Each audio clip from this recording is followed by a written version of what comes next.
Hi friends, నేను మీ రమాని. ఈరోజు పాలకూర ఉల్లికారం రెసిపీ ఎలా చేసుకోవాలో ఈ వీడియోలో చూసేద్దాం.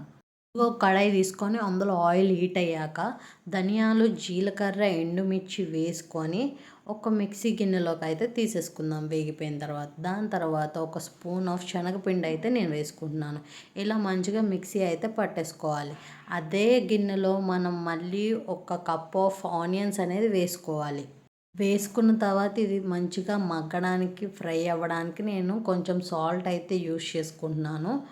ఇదైతే మంచిగా ఫ్రై అయిన తర్వాత మళ్ళీ అదే మిక్సర్లో మనం ఈ ఆనియన్స్ అనేది వేసేసుకుందాం. వేసుకున్న తర్వాత మంచిగా మిక్సీ చేసి ఇలా పేస్ట్ లాగా అయితే చేసుకోండి.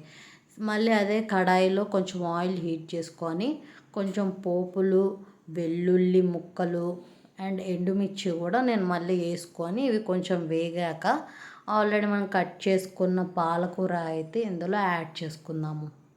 మంచిగా కలిపేసుకోండి. కలిపేసుకున్న తర్వాత కాసేపటికి మనకి ఇలా పాలకూరలో వాటర్ అనేది తేలుతూ ఉంటుంది.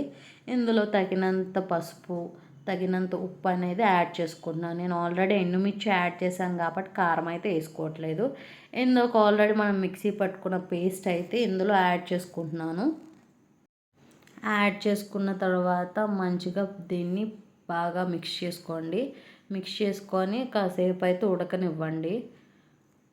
ఆయిల్ పైకి తేలేంత వరకు ఫ్రై చేసుకోండి. అంతే అండి, రెసిపీ అయితే రెడీ అయిపోయింది. మీకు తెలుసు కదా, లైక్ చేయండి, కామెంట్ చేయండి, షేర్ చేయండి, సబ్స్క్రైబ్ చేయండి ఫ్రెండ్స్.